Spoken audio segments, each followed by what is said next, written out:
Hello,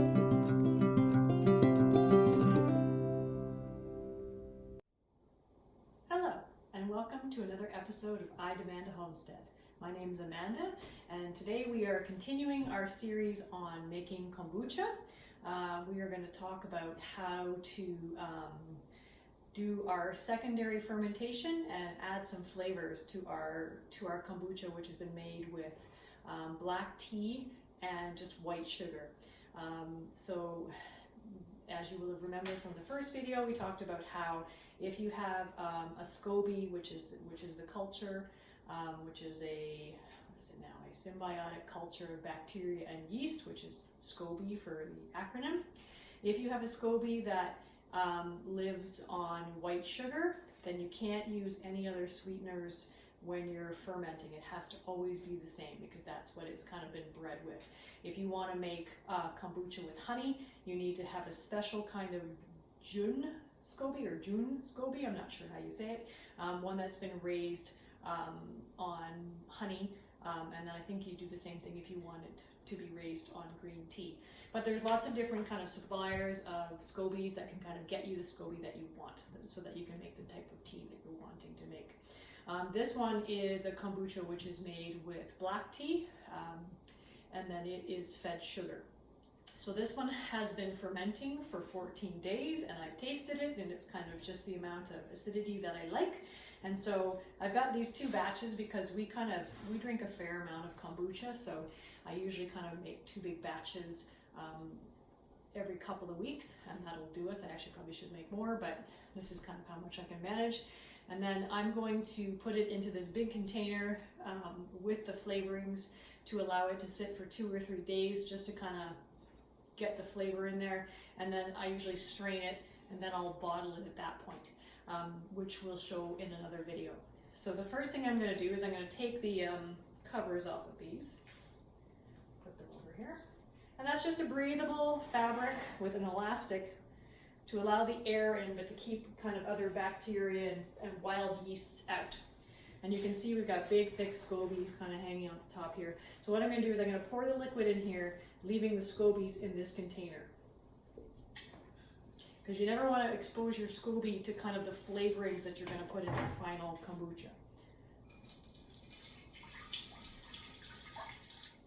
And I'm going to make sure that I leave about a cup or two of kombucha left in here in order to start our next batch.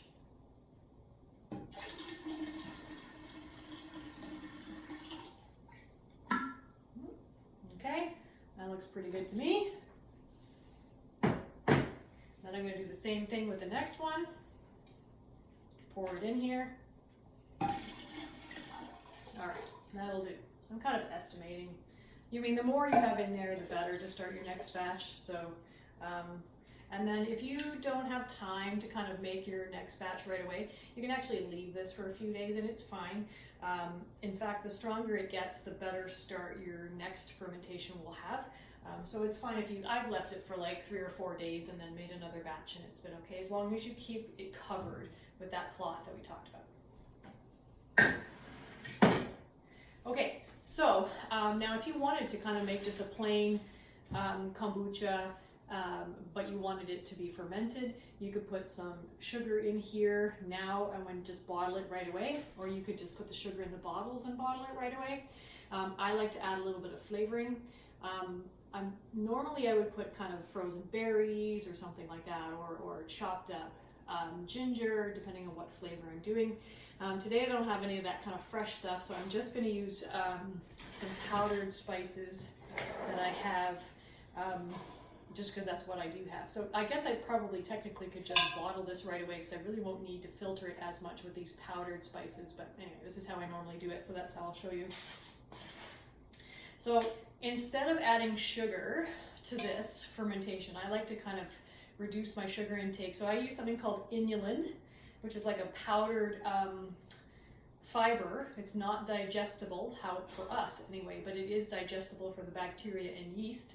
So they can still use this to kind of continue to ferment and make the carbonation that I want.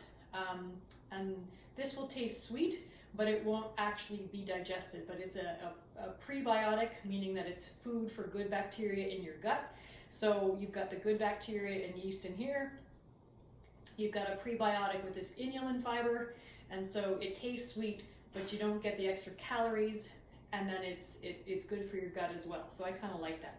So for this batch, which is probably going to be about enough to make 10 16-ounce or 2-cup bottles of the kind of brown flip top bottles. So this is what I was talking about, the 2-cup flip top bottles. So this batch will be enough to make about 10 of these. So for each bottle, you're going to probably put in a couple of tablespoons full of sugar, 1 to 2 tablespoons. Actually, maybe even 1 to 2 teaspoons, sorry. That's a big mistake.